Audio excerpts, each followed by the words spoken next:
Something has been bothering me lately. It's not AI, it's not the state streaming is at right now, it's not even the fact that making money in music is harder than ever. Something much more subtle is bugging me right now. I feel like a lot of us are slowly forgetting why we started making music in the first place. Hey, my name is Andrew Mesh, I'm a producer and mix engineer based in Vienna. And over the last couple of years, I've been lucky enough to turn music from something I did because it was fun and fulfilling into my actual full-time career. Recently, during one of these sleepless nights we creatives seem to have quite often, I asked ChatGPT a pretty simple question. From all the conversations we had in the last few months, what are the things that have been occupying my mind lately the most? And one sentence from its answer really stuck with me. ChatGPT said, "You're trying to figure out how to turn something you love, making music, into a stable and predictable business without becoming completely dependent on the music industry or social media." And honestly, I think that sums up where I've been mentally. Because on one hand, I genuinely love what I do. I feel so lucky that I get to wake up and work on music. On the other hand, when you try to build or expand on the career around something creative, your brain naturally starts looking for answers to what the most effective way to grow is, or what's actually worth my time and what I can realistically influence. And somewhere along the way, I noticed that I started looking at creativity through a much more business-focused lens. And I think that's where it all started. Creative decisions becoming more and more connected to one of these three questions. Will this get streams? Will this perform on TikTok? And will this make money? And those questions aren't wrong. No, they are simply part of being a professional.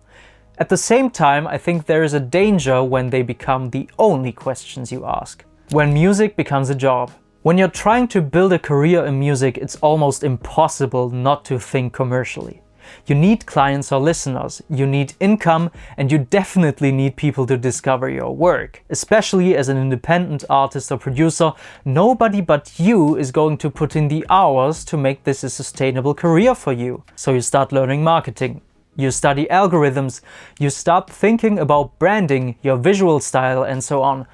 And at some point you might notice something strange. You're spending more time thinking about music than actually making it.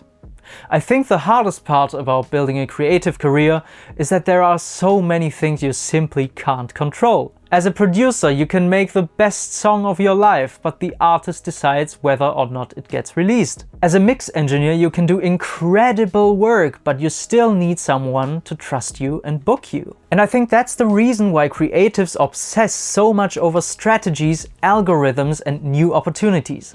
Not because we stopped loving the art, but because we are trying to create some certainty in an industry that feels incredibly uncertain. We all want some level of control over our future and not feel like our hands are tied. My own experience. I've definitely caught myself doing this, especially after making music my full-time career. Suddenly, every idea has a second layer attached to it.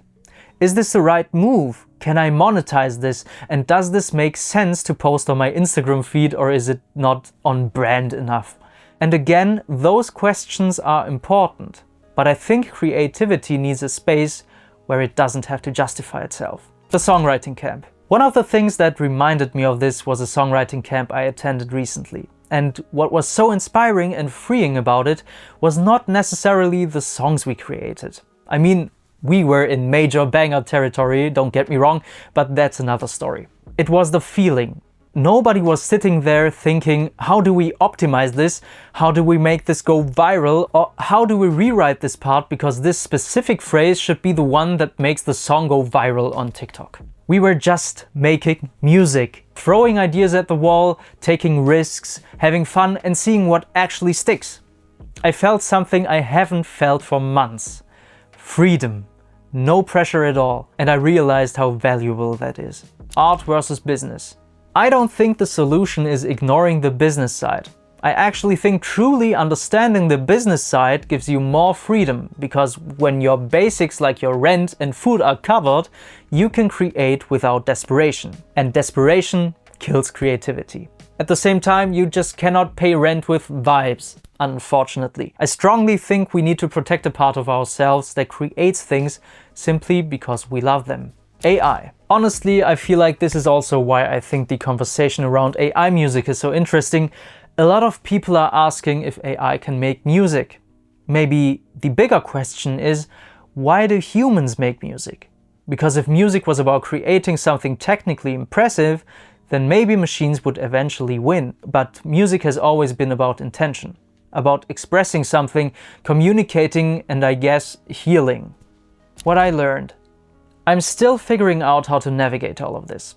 Of course, I care about building my career. I'd love to reach more people, and I definitely care about making money from music.